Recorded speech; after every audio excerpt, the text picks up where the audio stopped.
नमस्कार, खबरों की खबर आप देख रहे हैं। मैं हूं आपके साथ सुमित अवस्थी। आप सबका स्वागत है। आज सबसे पहले बात एक ऐसी खबर की करेंगे जिसमें कानून, करप्शन और सियासत का खूब घालमेल है, और वो भी इस चुनावी मौसम में। तो आइए शुरुआत करते हैं। आज आम आदमी पार्टी से जुड़ी एक या दो नहीं बल्कि तीन बड़े घटनाक्रम हुए हैं। बारी बारी से आपको सबके बारे में बताएंगे। सबसे पहले आतिशी ने राष्ट्रपति शासन लगाने की साजिश का आरोप लगा दिया। वहीं डिप्टी सीएम रहे मनीष सिसोदिया ने अंतरिम जमानत के लिए आज एक बार फिर कोर्ट का दरवाजा खटखटाया है। और आपको बताएंगे कि 10 सांसदों वाली आम आदमी पार्टी के ज्यादातर सांसद इस मुश्किल घड़ी में जो पार्टी का कठिन वक्त चल रहा है, ये ज्यादातर सांसद कहां चले गए। इन तीनों खबरों पर अब विस्तार से आपको बताते हैं। सबसे पहले आज आम आदमी पार्टी की तरफ से एक और बड़ा आरोप लगाया गया। दिल्ली सरकार में मंत्री हैं आतिशी। उन्होंने कहा कि आम आदमी पार्टी के खिलाफ बीजेपी के द्वारा एक बड़ी साजिश की जा रही है, और यह आरोप लगाया प्रेस कॉन्फ्रेंस करके। आतिशी ने कहा कि उन्हें यह पता चला है कि दिल्ली में राष्ट्रपति शासन लगाने की साजिश की जा रही है। आतिश ने अपने आरोप को साबित करने के लिए कोई लिखित या वीडियो सबूत तो प्रेस कॉन्फ्रेंस में नहीं दिए, पर यह जरूर कहा कि उन्हें ऐसा राज्यपाल के व्यवहार की वजह से लग रहा है। उन्होंने कहा कि दिल्ली में वरिष्ठ अधिकारियों की तैनाती नहीं हो रही है, जबकि कई पद खाली पड़े हैं। साथ ही एलजी लगातार केंद्र को पत्र लिखकर राज्य सरकार के मंत्रियों की शिकायतें कर रहे हैं। आतिशी ने मंत्री पद से राजकुमार आनंद के हाल में दिए गए इस्तीफे को भी बीजेपी की इसी साजिश का बड़ा हिस्सा बताया।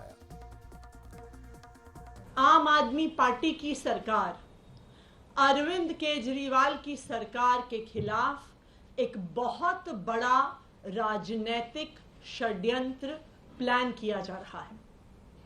हमें विश्वसनीय सूत्रों से पता चला है कि आने वाले कुछ दिनों में केंद्र सरकार, भारतीय जनता पार्टी शासित केंद्र सरकार दिल्ली में राष्ट्रपति शासन लगाने वाली है।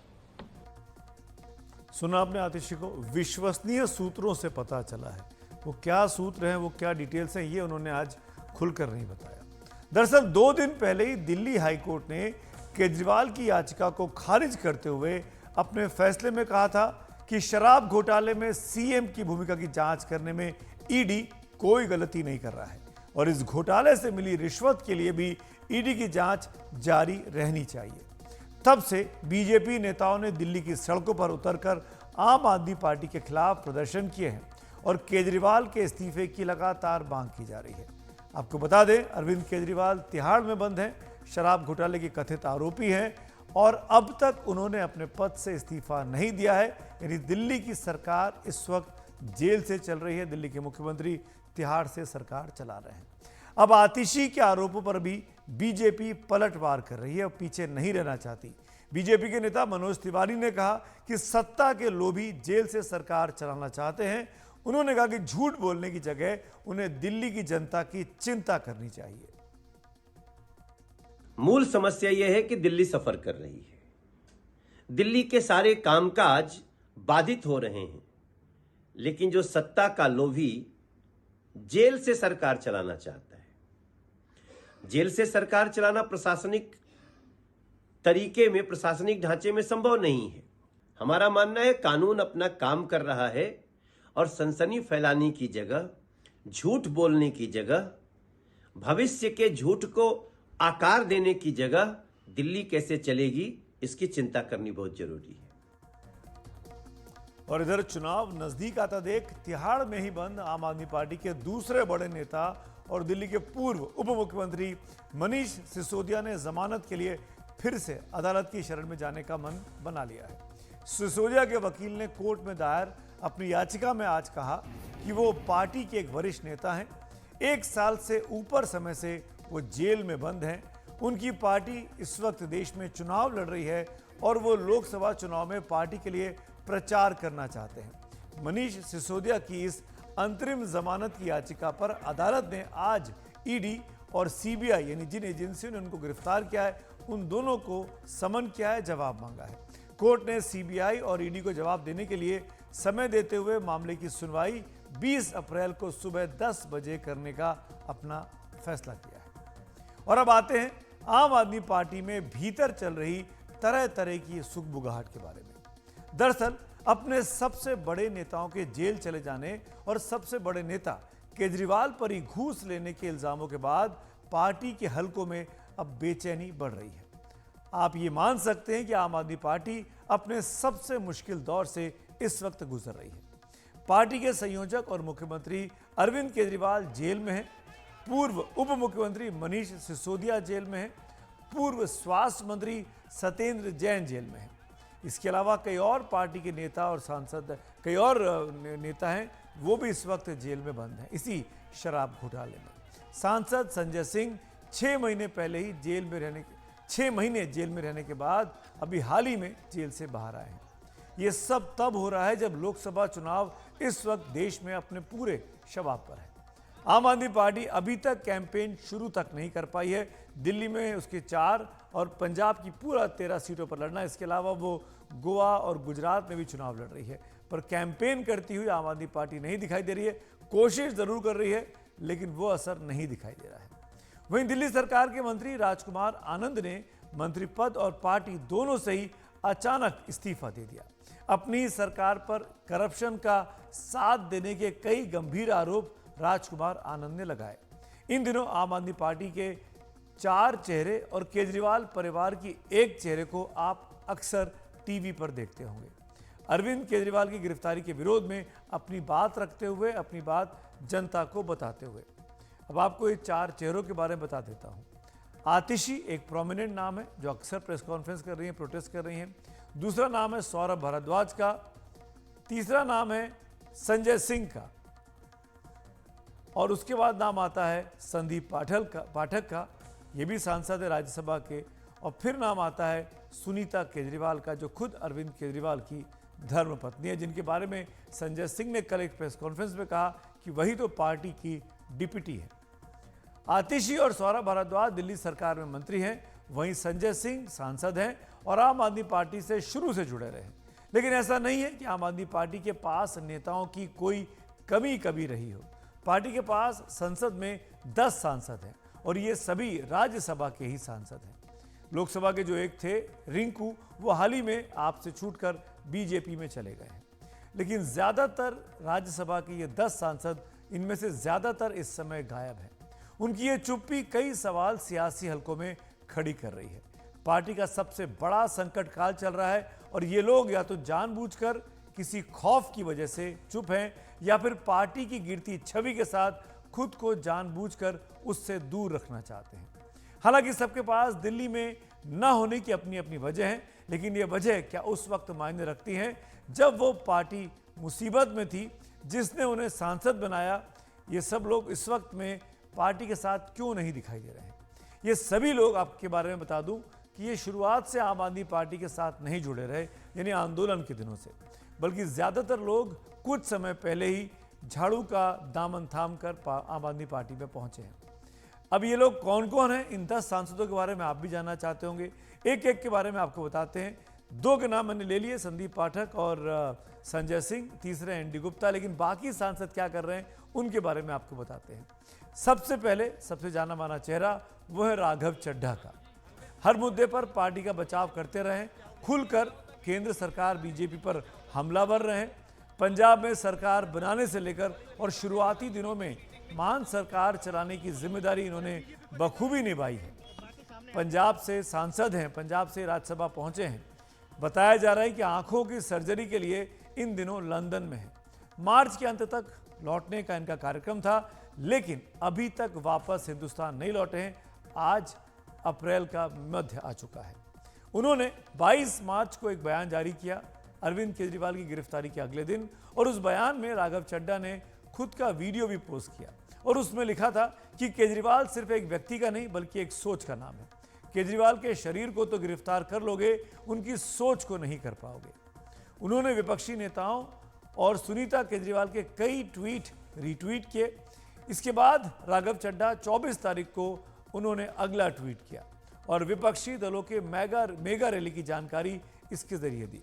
इसके बाद 29 मार्च को एक्स पर उन्होंने अपने अकाउंट पर लिखा, यदि आप भी अपने बेटे, अपने भाई अरविंद केजरीवाल जी तक अपना कोई संदेश पहुंचाना चाहते हैं तो नीचे दिए लिंक पर क्लिक करें और अपना मैसेज भेज दें। फिर 30 मार्च को राघव चड्ढा ने अरविंद केजरीवाल की पत्नी और हेमंत सोरेन की पत्नी के वीडियो को अपने एक्स अकाउंट पर साझा किया। फिर इसके बाद 2 अप्रैल को संजय सिंह को जमानत मिलने पर अगला उन्होंने पोस्ट लिखा कि आज हर आम आदमी पार्टी कार्यकर्ता के लिए बहुत भावुक दिन है। हमारे शेर संजय सिंह की रिहाई से आज वो खुशी है जो शब्दों में बयान नहीं की जा सकती।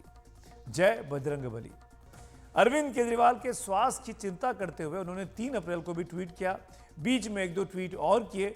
इसके बाद 9 अप्रैल को नवरात्रि की शुभकामनाएं देते हुए उनका ट्वीट आया और फिर 2 दिन पहले 10 अप्रैल को आम आदमी पार्टी के प्रेस कॉन्फ्रेंस को उन्होंने रीट्वीट किया। पिछले 2 दिनों से राघव चड्ढा ने कोई ट्वीट या रीट्वीट नहीं किया है। मंत्री के इस्तीफे और आरोपों पर भी कोई ट्वीट नहीं आया, यानी राजकुमार आनंद का जो इस्तीफा हुआ उस पर भी कोई ट्वीट या रिट्वीट राघव ने नहीं किया। वीडियो संदेश 22 मार्च के बाद ही उन्होंने जारी अब तक नहीं किया है। आजकल तकनीक का दौर है, कोई भी कहीं से कभी भी कोई वीडियो संदेश जारी कर सकता है, भेज सकता है। पहले भी राघव चड्ढा हर मुद्दे पर बहुत मुखर रहे, अपने वीडियोस को जगह जगह से पोस्ट करते रहे, लेकिन इस बार उनकी गैर हाजिरी या उनकी आपके ये सुस्ती जो है, जो उनकी एक्टिवनेस नहीं दिखाई दे रही है इस मामले को लेकर, उससे अफवाहों और अटकालों का बाजार आम आदमी पार्टी के भीतर काफी गर्म हो गया है। अभी तक राघव के तमाम पोस्ट में बीजेपी पर उस अंदाज में हमला नहीं दिखा जिसके लिए वो जाने जाते रहे हैं। लेकिन ऐसा नहीं है कि सिर्फ राघव चड्ढा ही दूरी नजर आ रहे हैं। दूसरा बड़ा नाम है सांसदों की लिस्ट में, वो है स्वाति मालीवाल का। दिल्ली महिला आयोग की लंबे समय तक वो अध्यक्ष रहीं। अपने जुझारू रवैये के कारण स्वाति हमेशा सुर्खियों में रही और इस बढ़ चढ़कर बीजेपी के खिलाफ कई प्रदर्शनों में वो हिस्सा भी लेती रही। उनकी इसी प्रतिभा के चलते पार्टी आलाकमान ने उन्हें हाल ही में दिल्ली से राज्यसभा की सीट सौंपी है। पार्टी का वो महिला चेहरा माना जा रही हैं। अरविंद केजरीवाल की कोर टीम की स्वाति सदस्य भी हैं। आम आदमी पार्टी की राज्यसभा सांसद स्वाति मालीवाल के बारे में आप बता दें कि वो इन दिनों अमेरिका में हैं। उन्होंने ट्वीट करके बताया था कि बहन के इलाज के लिए वो अमेरिका में हैं और अभी तक लेकिन वापस नहीं लौटी हैं। जल्द लौटने की बात स्वाति ने अपने पोस्ट में लिखी थी। 21 मार्च को अरविंद केजरीवाल की गिरफ्तारी के बाद वो लगातार ट्वीट कर रही हैं, दूसरे नेताओं और पार्टी के ट्वीट को रीट्वीट भी कर रही हैं। 21 मार्च को अरविंद केजरीवाल की गिरफ्तारी के बाद उन्होंने एक्स पर लिखा, केजरीवाल की गिरफ्तारी देश की राजनीति में नई क्रांति का आगाज बनेगी। एक इंसान को कैद कर सकते हो, उसकी सोच को कैसे कैद करोगे?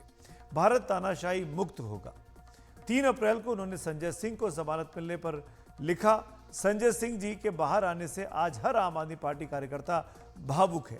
6 महीने तक जेल की सलाखें उनका हौसला नहीं तोड़ पाई। लड़ेंगे, जीतेंगे। संजय सिंह जी शेर हैं। दिलचस्प यह है कि वो रीट्वीट तो कर रही हैं, लेकिन अप्रैल महीने में उनका लिखा ऐसा कुछ भी एक्स अकाउंट पर नजर नहीं आता जिसमें दिल्ली के मंत्री के इस्तीफे पर उन्होंने कुछ भी लिखा हो या फिर अरविंद केजरीवाल पर वीडियो संदेश एक भी पोस्ट किया हो। और अब बारी है तीसरे नाम की, और ये है जाने माने चेहरे हरभजन सिंह की। पार्टी ने दावा किया था कि कार्यकर्ताओं को वो टिकट देगी, उनको आगे बढ़ाएगी, पर जनता से पूछकर भी टिकट दिया जाएगा। लेकिन पूर्व क्रिकेटर हरभजन सिंह को किन से पूछकर टिकट दिया गया ये तो पार्टी बता सकती है, लेकिन अरविंद केजरीवाल की गिरफ्तारी के बाद उनका कोई बयान नजर एक्स के पोस्ट पर नहीं नजर आया। हमने उनके एक्स अकाउंट को खंगाला, एक भी पोस्ट हमें नहीं दिखा जिसमें हरभजन सिंह केजरीवाल की गिरफ्तारी पर कुछ भी लिखना चाहते हो या लिखे हो। लंबे समय से वैसे वो पार्टी की किसी गतिविधि में शामिल भी नहीं दिखाई दिए हैं। हरभजन सिंह राज्यसभा के सांसद हैं। फिलहाल बताया गया कि आईपीएल में, जो कि आईपीएल चल रहा है, उसमें शायद कमेंट्री करने में वो इन दिनों व्यस्त हैं। अब बात आम आदमी पार्टी के कुछ ऐसे सांसदों की करते हैं जिनके बारे में गिने चुने लोग ही शायद जानते हों, पर ये लोग सांसद हैं। इनको पार्टी ने टिकट देकर राज्यसभा में पहुंचाया है। इनमें सबसे पहले बात करते हैं अशोक कुमार मित्तल साहब की। पंजाब के लवली प्रोफेशनल यूनिवर्सिटी के संस्थापक हैं मित्तल साहब। ऑटो बेकरी का इनका बिजनेस रहा है। जालंधर और उसके आसपास लवली ऑटो के नाम से 25 से ज्यादा इनके स्टोर भी हैं। इसके साथ ही आम आदमी पार्टी के राज्यसभा के सांसद हैं, मार्च 2022 से राज्यसभा में सांसद पहुंचे हैं, लेकिन अरविंद केजरीवाल की गिरफ्तारी के बाद इनका कोई बयान हमें कम से कम नजर नहीं आया। अब बात आम आदमी पार्टी के एक और सांसद की करते हैं, संजीव अरोड़ा की। लुधियाना के बड़े कारोबारी हैं संजीव अरोड़ा साहब। रियल एस्टेट, गारमेंट्स का इनका कारोबार है। ब्रेस्ट कैंसर पर चैरिटेबल ट्रस्ट चलाते हैं। पहले राजनीति से इनका कोई लेना देना नहीं था, लेकिन अब आम आदमी पार्टी के राज्यसभा के सांसद हैं। इनके एक्स प्रोफाइल पर जाने पर पता चलता है कि केजरीवाल की गिरफ्तारी के बाद कोई ट्वीट नहीं किया है। हालांकि गुरुवार को उन्होंने एक तस्वीर ट्वीट की। इस तस्वीर में अरविंद केजरीवाल की पत्नी सुनीता केजरीवाल के साथ वो नजर आ रहे हैं। खुद संजीव अरोड़ा और साथ में सांसद अशोक कुमार मित्तल और सांसद विक्रमजीत सिंह साहनी भी इस तस्वीर में दिखाई दे रहे हैं। उन खबरों के बाद ये तस्वीर सामने आई जिसमें इन सांसदों के गायब रहने पर सवाल उठे। ये ना तो पार्टी द्वारा दिल्ली में आयोजित इंडिया ब्लॉक की रैली में दिखाई दिए और न ही मीडिया के सामने पार्टी का पक्ष रखते हुए अब तक दिखे हैं। विक्रमजीत सिंह साहनी भी आम आदमी पार्टी के राज्यसभा सांसद हैं। उनका भी कोई बयान केजरीवाल की गिरफ्तारी के बाद सामने नहीं आया है।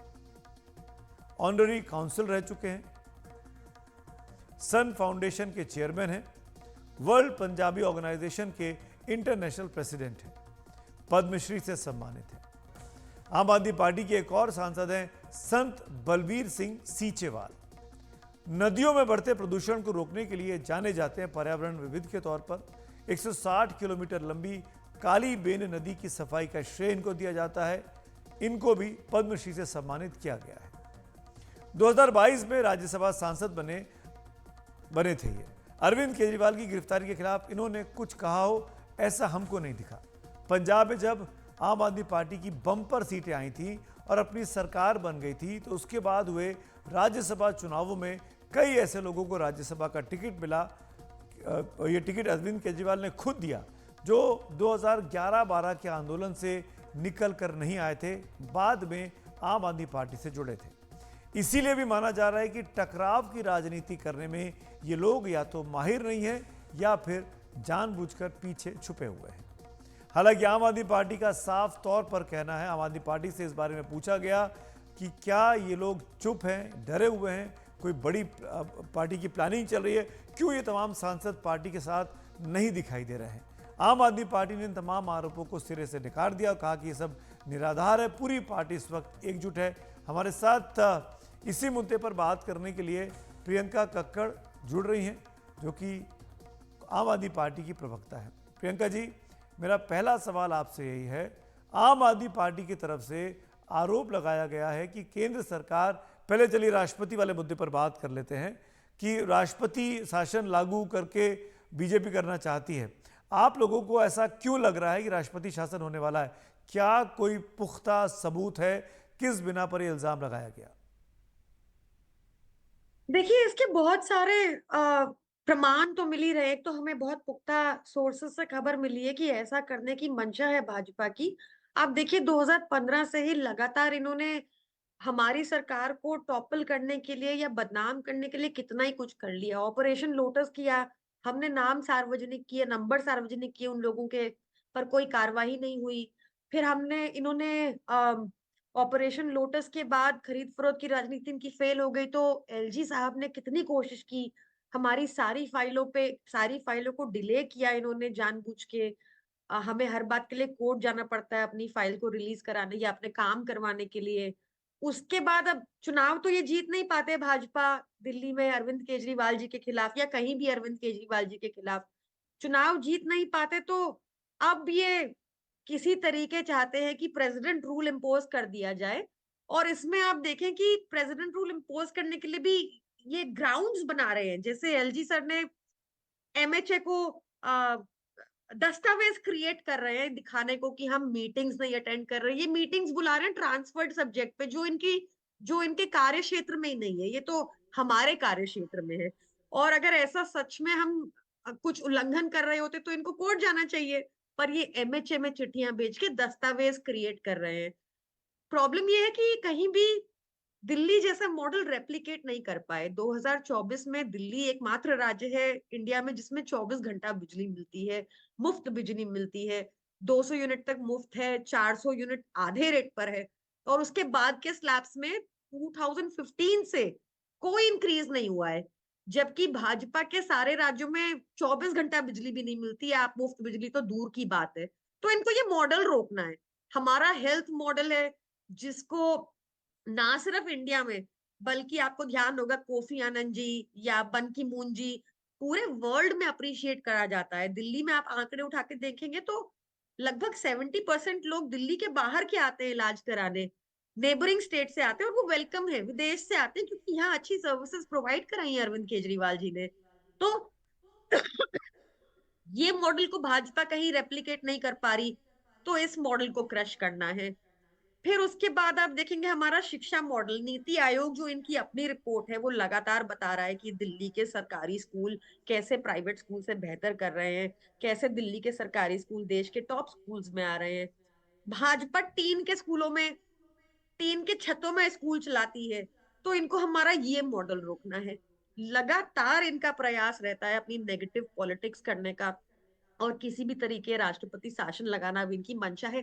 पर ये एक अनकॉन्स्टिट्यूशनल चीज होगी, जैसे इलेक्टोरल बॉन्ड एक अनकॉन्स्टिट्यूशनल स्कीम थी भाजपा की, वैसे ये भी एक अनकॉन्स्टिट्यूशनल चीज होगी क्योंकि 17 फरवरी को ही अरविंद केजरीवाल जी ने फ्लो टेस्ट करा था अब दिल्ली विधानसभा में और अपनी मेजोरिटी प्रूव की थी, कॉन्फिडेंस मोशन लाया गया था। तो लगातार ये भी एक अनकॉन्स्टिट्यूशनल ये स्टेप उठाने की कोशिश कर रहे हैं। तो बीजेपी को थोड़ा सा कोशिश करनी चाहिए, चुनावी मैदान में हमें चैलेंज करना चाहिए, ये सब नेगेटिव पॉलिटिक्स बंद कर देनी चाहिए। एक सवाल ये भी उठाया जा रहा है कि आम आदमी पार्टी के नेताओं के बीच कोई यूनिटी शायद नहीं दिखाई दे रही है, खासकर राज्यसभा के जो एमपीज हैं, बहुत से लोग नहीं दिखाई दे रहे हैं, सामने नहीं आ पा रहे हैं। क्या कोई दिक्कत है? आम आदमी पार्टी के बीच कोई यूनिटी की दिक्कत आ गई है? क्यों राघव चड्ढा नहीं दिखाई दे रहे हैं? बहुत से लोगों पर सवाल खड़े हो रहे हैं। देखिए भाजपा की बातों पे कोई नहीं आने वाला। भाजपा की बातें तो थी कि 15 लाख सबके अकाउंट में आएगा, 2 करोड़ रोजगार सबको प्रति वर्ष मिलेगा, पेट्रोल 35 रुपए का हो जाएगा, $1 1 रुपए के बराबर हो जाएगा। ये भाजपा की बातें रही है, सारी जुमला निकलती है इनकी बातें। तो आज आपकी जनता समझदार है, किसी को एक मेडिकल कंडीशन है, उस मेडिकल कंडीशन पे क्या चर्चा करें, उसकी उनकी हेल्थ कंडीशन है और इस पे क्या चर्चा करें, मतलब उनकी मर्जी है, वो ग्लास हाफ फुल देखना चाहते हैं या ग्लास हाफ एम्प्टी देखना चाहते हैं।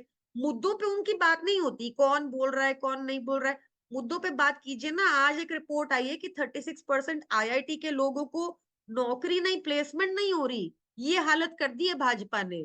हाईएस्ट अनएम्प्लॉयमेंट के दौर से गुजर रहे हैं, हाईएस्ट इन्फ्लेशन के दौर से गुजर रहे हैं। और मैं आपको बता रही हूँ कि महंगाई तभी होती है जब करप्शन बहुत ज्यादा हो जाती है। एक और रिपोर्ट आई है आज कि पिछले 5 सालों में करप्शन बढ़ गया देश में क्योंकि सारे भ्रष्टाचारी तो भाजपा ने चुन चुन के अपनी पार्टी में ले लिए, चाहे वो आदर्श स्कैम हो, नारदा स्कैम हो, शारदा स्कैम हो, वाटरलू स्कैम हो, व्यापम स्कैम हो, सब स्कैमस्टर एक जगह हो गए हैं और सारे ईमानदार लोग आज जेल की सलाखों के पीछे। अरविंद केजरीवाल जी का केस ले लीजिए, ना कोई एफआईआर, ना कोई ट्रायल, ना उनके खिलाफ कोई चवन्नी की रिकवरी। 2 साल में इनकी ईडी सिर्फ 2 सरकारी गवाहों के बयान ला पाई है और वो दोनों सरकारी गवाह ऐसे जो एक तो कॉन्टेस्ट कर रहा है आंध्र प्रदेश से मंगुट्टा रेड्डी एनडीए के टिकट पे और दूसरे सरकारी गवाह ऐसे जिन्होंने भाजपा को 60 करोड़ दिए और ईडी की चुप्पी खरीद ली। ये बेहद खतरनाक संकेत है, ऐसी ऐसी पार्टी से लड़ रहे हैं हम। और आइए बात करते हैं बीजेपी से आम आदमी पार्टी के इन गंभीर आरोपों पर। इस वक्त हमारे साथ प्रवीण खंडेलवाल, जो कि बीजेपी के नेता हैं, पार्टी के प्रत्याशी हैं चांदनी चौक सीट से। खंडेलवाल साहब, आम आदमी पार्टी का कहना है कि केंद्र सरकार दिल्ली में प्रेसिडेंट रूल लगाने की तैयारी कर रही है, आपको क्या कहना है? देखिए, मेरा निश्चित मानना है क्योंकि आम आदमी पार्टी प्रधानमंत्री नरेंद्र मोदी द्वारा खींची गई विकास की उस लंबी लकीर को अब पाटने नहीं सकती है, इसलिए अब वो बिना किसी आधार के नैरेटिव लगा रही है कि तानाशाही है। पहले वो कह रहे थे कि वो ईडी इनके हाथ में है, फिर कहते हैं कि हमको जेल इन्होंने भेज दिया, अब वो कह रहे हैं कि तानाशाही लगा रही है। मुझे लगता है पहले आम आदमी पार्टी के नेताओं को ये तय करना चाहिए कि वास्तव में वो कहना क्या चाहते हैं वो पूर्ण रूप से वो दिग्भ्रमित है और उनको पता ही नहीं है कि वो क्या बात कह रहे हैं। लिहाजा उनकी बातों में किसी प्रकार का कोई तथ्य नहीं है। ये थे प्रवीण खंडेलवाल, बीजेपी के उम्मीदवार हैं चांदनी चौक सीट से। आगे बढ़ते हैं आज की एक और बड़ी खबर की ओर। ऐसी खबर जिससे आपको और हमको लगभग हमेशा वाबस्ता होना पड़ता है।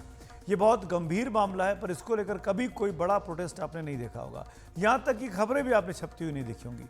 पर धीरे धीरे अब ये मामला तूल पकड़ रहा है, लोगों के सामने आ रहा है। हम सभी लोग इस प्रॉब्लम को लगभग रोज झेलते हैं।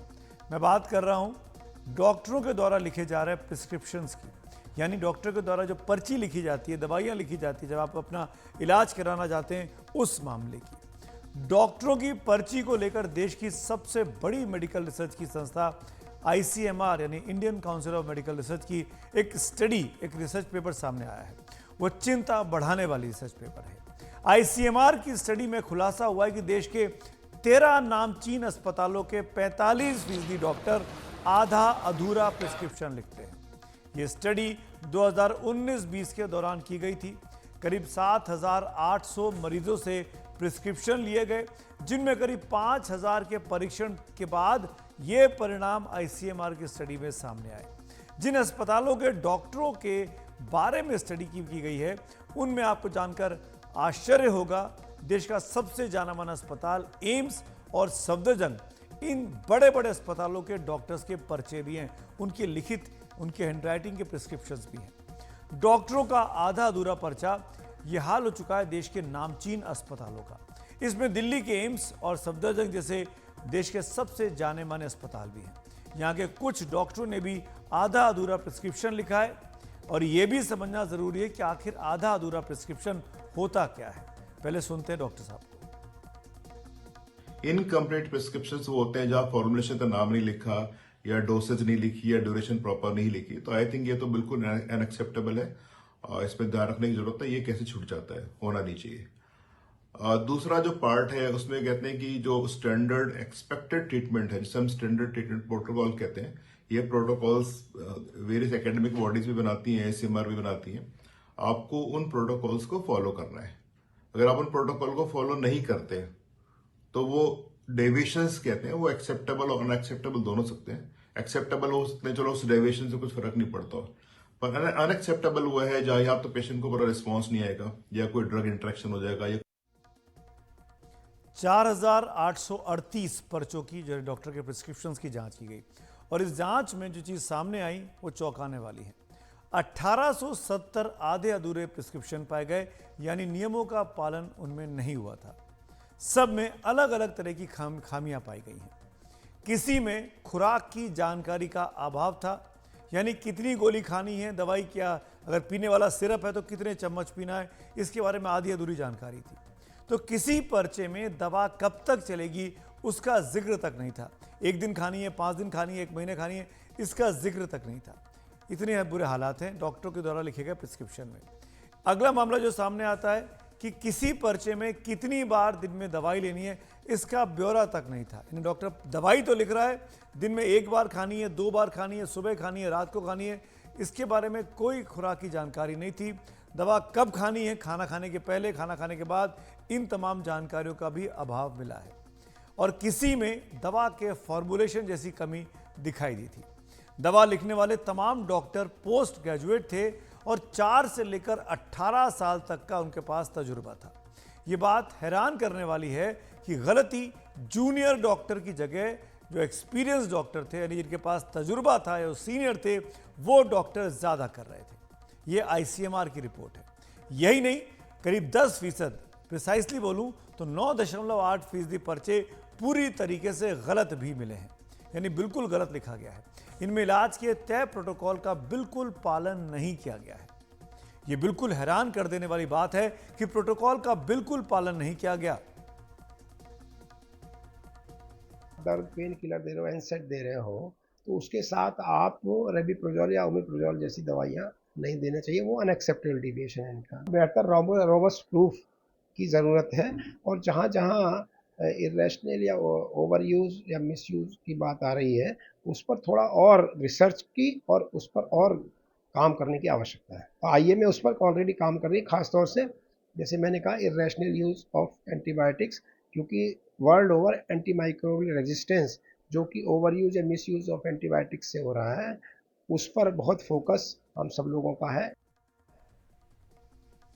ये तमाम prescription medicine, ENT, community medicine, surgery, dermatology, ophthalmology, psychiatry आदि विभागों के डॉक्टरों के हैं। यानी लगभग हर डिपार्टमेंट के डॉक्टरों से ऐसी गलती हुई है। मेडिसिन विभाग के प्रिस्क्रिप्शन में सबसे ज़्यादा गड़बड़ी दिखी। यही नहीं, जिस दवाई की ज़रूरत नहीं थी वो भी पर्चे पे लिखी गई। इसका जो इम्प्लीकेशन है वो महत्वपूर्ण है कि जो उन्होंने कहा है कि भाई इससे कॉस्ट बढ़ जाती है, क्लैरिटी नहीं होती है, एडवर्स ड्रग रिएक्शन का या ड्रग इंटरेक्शन का इश्यू आता है। जाहिर तौर पर डॉक्टरों द्वारा की जा रही ये लापरवाही कोई मामूली नहीं है। दवा की डोज के कारण भी कई बार मरीजों की हालत बद से बदतर हो जाती है, हम सब जानते हैं। हमको आज के दौर में ये भी नहीं भूलना चाहिए कि इस वक्त कितनी दवाइयाँ असली मिलती हैं, वही हम लोगों के लिए, आम लोगों के लिए पता तक नहीं चलता कि असली दवा खा रहे हैं कि नकली दवा खा रहे हैं। ऊपर से अगर डॉक्टर आधा अधूरा या खराब हैंडराइटिंग में पर्चा लिखेंगे तो कब अर्थ का अनर्थ हो जाएगा ये कहा नहीं जा सकता है। धरती पर भगवान मतलब डॉक्टर, एक आस्था का प्रतीक, भरोसे का दूसरा नाम। अब अगर पर्ची आधी अधूरी हो या फिर जो दवाई नहीं लिखनी है वो भी लिख दी जाए तो फिर एक तरीके से शरीर पर एक ऐसा प्रयोग है जिससे आर्थिक नुकसान तो है ही, मुमकिन है कि शारीरिक परेशानी भी बढ़े। लिहाजा इस दिशा में सोचने, गंभीर होने और काम करने की जरूरत है। आइए और बात करते हैं डॉक्टर्स के साथ। आधे अधूरे पर्चे से क्या नुकसान है और क्या इलाज है इसका, कैसे इससे बच सकते हैं। मेरे साथ डॉक्टर गिरीश त्यागी जो कि प्रेसिडेंट हैं डीएमए के, दिल्ली मेडिकल एसोसिएशन के, वो जुड़े। आईसीएमआर की जो रिपोर्ट आई डॉक्टर साहब, उसे आप किस तरीके से देखते हैं? आप खुद दिल्ली मेडिकल काउंसिल से जुड़े रहें, डॉक्टर्स प्रिस्क्रिप्शन के जो सवाल उठाए गए हैं वो कितना सही लगते हैं आपको? ये पूरी रिपोर्ट जो आईसीएमआर की है, जिसमें कि उन्होंने प्रिस्क्रिप्शन कुछ इंस्टीट्यूशंस के उन्होंने एग्जामिन करे हैं आईसीएमआर ने। जो जैसा कि मैं दिल्ली मेडिकल काउंसिल में मैं रजिस्ट्रार और सेक्रेटरी के पद पर हैं, जो हम डॉक्टर्स की मेडिकल नेग्लिजेंस और प्रोफेशनल मिसकंडक्ट कंप्लेंट्स हम देखते हैं, जिसमें कि उनके हम ओपीडी प्रिस्क्रिप्शन और इनपेशेंट रिकॉर्ड भी देखते हैं। जहाँ तक देखा गया है, हमने भी काफी इसमें इरेगुलरिटीज पाई हैं उसमें जो उनके प्रिस्क्रिप्शन में है। प्रिस्क्रिप्शन में कई बार अंडर डोज होता है, कई बार ओवर डोज होता है, कई बार एंटीबायोटिक जिसकी जरूरत नहीं होती वो भी दिए जाते हैं, कई बार उसको डोज प्रॉपर नहीं लिखी होती, कई बार उसकी डोज किस रूप में दी जाएगी, जैसे इंजेक्शन है तो इंट्रामस्कुलर देना है या इंट्रावेनस देना है या सबक्यूटेनियस देना है, ये भी कई बार नहीं लिखा होता, जिसकी वजह से मरीज को भी दिक्कत होती है। प्लस एक सबसे ज्यादा जो हमारे को नुकसान होता है उसका एक एंटी माइक्रोबियल रेजिस्टेंस होता है, जो जिसकी वजह से जैसे अगर आप ट्यूबरक्लोसिस में देखेंगे, जो ट्यूबरक्लोसिस के इंडिया में जो एक रूटीनली पेशेंट है जो 6 महीने में ठीक हो जाता है, उसको अगर डोज प्रॉपर ना मिले या डोज, तो उसको anti microbial anti drug resistance tuberculosis जो डेवलप हुआ है जिसकी वजह से ड्यूरेशन लंबा होता है, कॉस्ट इंक्रीज हो जाता है और ऑफ कोर्स पेशेंट को उसमें डिफिकल्टी भी होती है, जिसकी वजह से कई बार उसमें उसको परेशानी का भी सामना करना पड़ता है। और जो हमारा रेशनल प्रिस्क्रिप्शन है, जो हमारा आईसीएमआर जो आईएमसी रेगुलेशंस हैं 2002, उसमें एक रेशनल प्रिस्क्रिप्शन भी कहा गया है। यानी प्रिस्क्रिप्शन एक हमारा रेशनल होना चाहिए कि डोज हम क्या दे रहे हैं और जस्टिफिकेशन उसका होना चाहिए। डॉक्टर त्यागी, आप कई तरह के सवाल खड़े कर रहे हैं, लेकिन मामला ये कि अगर आधा अधूरा पर्चा लिखा गया है, इसको, इस व्यवस्था को सुधारा कैसे जा सकता है? कोई सुझाव है आपके पास, आपकी काउंसिल के पास? इसमें जो हमारे को डॉक्टर्स को एजुकेट करना चाहिए। आईसीएमआर जो आईएमसी रेगुलेशंस हैं 2002, उसमें भी लिखा भी हुआ है। प्लस अगर आपका जो स्टैंडर्ड ट्रीटमेंट प्रोसीजर्स हैं वो उनको डॉक्टर्स को बताने चाहिए, क्योंकि सरकारी के साथ ना, ये तो सरकारी अस्पताल है जहाँ के लोग, उनको पता है। उनको कई बार प्राइवेट हॉस्पिटल्स या प्राइवेट क्लिनिक्स में जो है वहाँ पर उनको पता भी नहीं होता, तो एक लोगों को जागरूक करना चाहिए डिफरेंट एसोसिएशन से, डिफरेंट प्रोफेशनल बॉडीज से, जो उनको डॉक्टरों को जागरूक करना चाहिए कि रेशनल प्रिस्क्रिप्शन क्या होता है, एक आइडियल प्रिस्क्रिप्शन के क्या क्या फायदे हो सकते हैं, और आइडियल प्रिस्क्रिप्शन नहीं है तो उसके क्या क्या नुकसान मरीज को हो सकते हैं, सोसाइटी को हो सकते हैं, in terms of economy, in terms of bad health, in terms of complication, ये सारा उनको बताया जाना चाहिए। और यही उसका एक, और साथ में डॉक्टर्स जो पेशेंट को भी बताना चाहिए हमारे को कि एक आप क्वालिफाइड पर्सनल के पास ही जाएं, क्योंकि हमने तो काफी बार देखा कि जो क्वैक्स के पास जाते हैं, जो क्वैक्स का प्रिस्क्रिप्शन तो बहुत ही ज्यादा होता है, उसमें एंटीबायोटिक एक की जरूरत होती है, वहां पे 3-3 एंटीबायोटिक लेते हैं, वायरल फीवर आता है तो भी एंटीबायोटिक लिखे होते हैं। तो लोगों को बताया जाना चाहिए इस बारे में। और अब बात करते हैं डॉक्टर शरद अग्रवाल से, जो कि नेशनल प्रेसिडेंट हैं आईएमए के। सर, आप तो नेशनल प्रेसिडेंट हैं इंडियन मेडिकल एसोसिएशन के। डॉक्टर्स के प्रिस्क्रिप्शन को लेकर आईसीएमआर ने कई गंभीर सवाल खड़े किए हैं, इस पर आपका क्या कहना है? देखिए, इसमें 2-3 चीजें हैं। नंबर 1, क्या जिसने ये सर्वे कराया they are authorise to do this, number 1। Number 2, उन लोगों की टीम में कौन लोग थे, क्या उन्हें सब सारी, ICMR is not regulatory body for medical practitioner in India. Medical practitioner का रेगुलेटरी बॉडी एनएमसी है, आईसीएमआर नहीं है। हो क्या रहा है हमारे देश के अंदर, हमारे देश के डॉक्टर्स को आप समझिए, कुछ ये पिछले कुछ सालों से ऐसी कुछ फैशन बन गया है कि किसी न किसी तरह से अपने डॉक्टर्स को किसी तरह नीचा दिखाने का। हमारे डॉक्टर्स जो है क्लिनिकल बेस पे काम करते हैं, और अगर विदेशों में आप देखें सबसे ज्यादा रेस्पेक्टेड डॉक्टर्स हैं। जिन लोगों ने ये करा है उसकी पद्धति क्या है मुझे नहीं पता, तो मैं कमेंट नहीं कर सकता। उसमें कौन टीम थी मुझे नहीं पता, क्या करा है, किस बेस पे। आप जानते हैं सारी स्पेशलिटी अलग अलग होती हैं, है ना। कोई एक बंदा जाके तो ये नहीं डिसाइड कर सकता कि ये प्रेस्क्रिप्शन सही है या गलत है। उसके अंदर क्या उनके पास एक पैनल था, जो उन्होंने, जैसा आपने बताया, उन्होंने प्रेस्क्रिप्शन चेक करे। तो पहला बात तो ऐसा कोई गाइडलाइन कहीं इंडिया में नहीं है कि किस दवाई में कौन सी मेडिसिन दी जानी है। भाई किसी चीज को अगर कोई आप गलत कह रहे हो तो कोई सही चीज के सापेक्ष रख के ही तो उसे मैच करोगे ना, कि गलत है, ज्यादा है, इनकम्प्लीट है। नंबर 1। नंबर 2, डॉक्टर्स जो हैं वो सीपीए के अंदर लाए गए 90s में। डॉक्टर्स पे अगर टेस्ट कम लिख दें, अगर बुखार के अंदर टेस्ट ना लिखें और वो कोई और चीज निकले, तो उनको पिनलाइज करा जाता है, सू करा जाता है कि आपने ये जांच क्यों नहीं कराई। अगर वो जांच कराते हैं तो ये कहा जाता है जांच ज्यादा कराई। तो सर हो क्या रहा है कि ये, मेरे ख्याल से ये डॉक्टर्स पे विश्वास करना चाहिए। ये वही डॉक्टर हैं जिन्होंने कोविड के अंदर, वर्ल्ड के अंदर इंडिया का मैनेजमेंट नंबर 1 कराया। उन डॉक्टर पे विश्वास रखना चाहिए।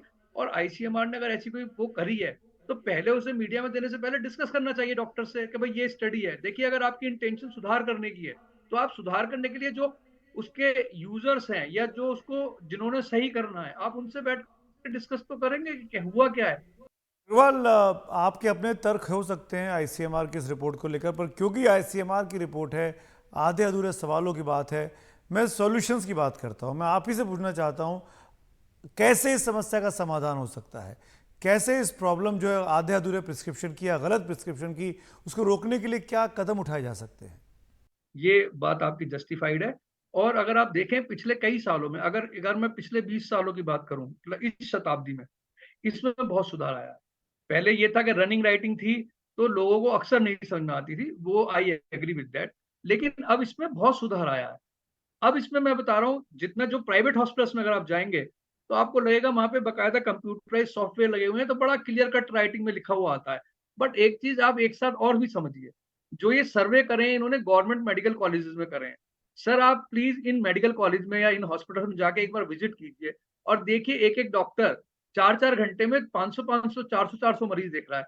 क्या ये पॉसिबल है किसी डॉक्टर के लिए 3 घंटे में या 4 घंटे में वो 150-150 मरीज देख ले, 200 मरीज देख ले, और फिर उसमें एग्जामिन भी कर ले और फिर कैपिटल लेटर में उसको प्रेस्क्रिप्शन भी लिख दे?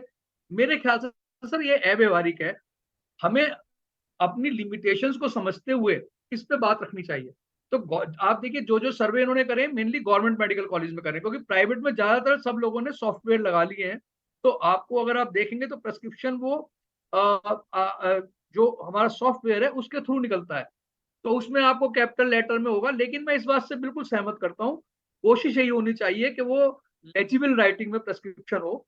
चाहे वहां पे एक अगर मेडिकल कॉलेज है तो साथ में कोई इंटर्न या कोई एसोसिएट पीजी साथ में रहे, who can write. I 100% agree, कोशिश करनी चाहिए। पर सर इस पे ये कहना कि वो गलत है, इस बात ये थोड़ा हार्श स्टेटमेंट हो जाएगा। यस, इसमें सुधार की गुंजाइश है और मैं 100% एग्री करता हूं। चलिए, थैंक यू डॉक्टर साहब इस बातचीत के लिए। फिलहाल वक्त हो रहा है खबरों की खबर में एक ब्रेक का, लेकिन ब्रेक के उस पार कुछ और खबरें हैं। बने रहिए मेरे साथ, तुरंत लौट के आते हैं।